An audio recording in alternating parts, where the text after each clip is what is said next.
Good evening and welcome to the National Theatre for this, the third in our series of informal conversations with major performers.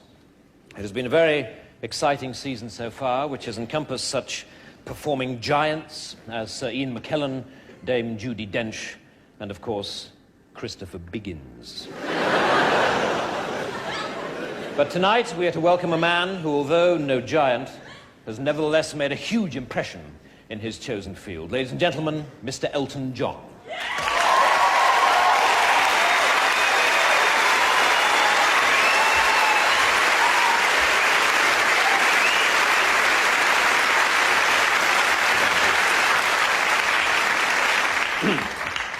Elton, do you mind if I call you Elton? No, it's fine. Good. Well, Elton. I'm sure the first question that everybody would like to ask you is this. Funny name, Elton. How did you come by it? Well, I used to be in a band, and I wanted to become a singer in my own right, and I wanted to choose a name, and the saxophone player in the band was called Elton, so I chose that name. Hmm? Did you ever consider John Elton?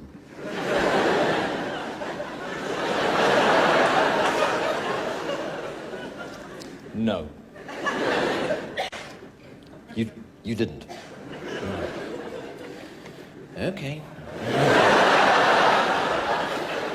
Right, well, let's start with those early albums, then. One of which I believe was called simply Elton John.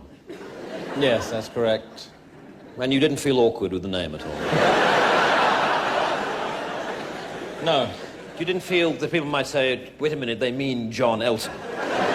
They've cocked up the record sleeve and printed the bloody name the wrong way around. No, I thought it sounded great, and, you know, I thought people would be more interested in the music rather than the name. Hmm.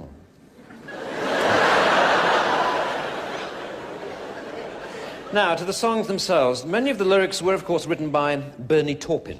Yes, that's right. Yes. Well, I'd like to talk about Bernie for a while, since obviously he's been an enormous influence on your career. Yes, he has, yes. Tell me, did you ever discuss changing his name?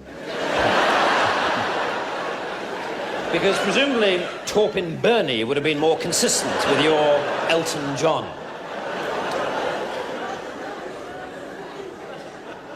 Look, do you want to talk about the old songs or not? All right, the songs. The old songs. Your song is a classic, isn't it? Yeah, it's quite popular, yes. Well, there is a verse in that song in which, talking about the eyes of the person that the song is about, you sing, "Excuse me for asking, these things I do. You see, I've forgotten if they're green or they're blue."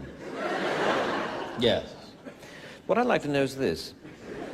Is it this sort of chronic forgetfulness that led you to forget that Elton is not, in fact, a Christian name at all?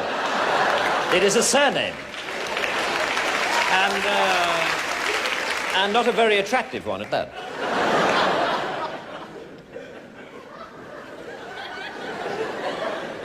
Let's talk about something else, shall we? Forget the name. All right, Mr. John. Let's talk about being a stage performer, should we? Tell me, do you ever watch other performers and get jealous?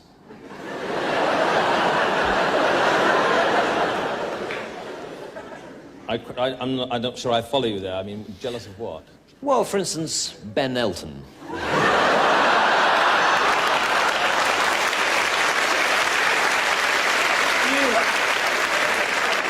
I don't have to do this, you know. All right. Look, I'm sorry. Go. All right. Fair enough, moving on then. Many consider your masterpiece, of course, to be the album Goodbye Yellow Brick Road. And there is one song that people are particularly moved by called Candle in the Wind. Yes, a lot of people seem to like that song. Now, this song is in fact dedicated to Norma Jean Baker, who, of course, changed her name to Monroe Marilyn. Marilyn Monroe. My point exactly. Marilyn is a Christian name, so it comes first. Can't you see that? Are you word blind or something? I mean, it's... I've had enough of this. All right, no, wait, please. I'm sorry. Please, I'm sorry, it was my mistake. I'm sorry. There's only one more question to go. It won't take long, really. It won't take a moment. Sorry, there's only... I am... Please, sit down. One final question. You've obviously achieved enormous success over the years. But in fact, you didn't have a solo British #1 until this year, with a song called Sacrifice. Now, my big question is this. Surely you wouldn't have had to wait so long for a #1 if it hadn't been for your stupid, pointless, bloody name! Bang!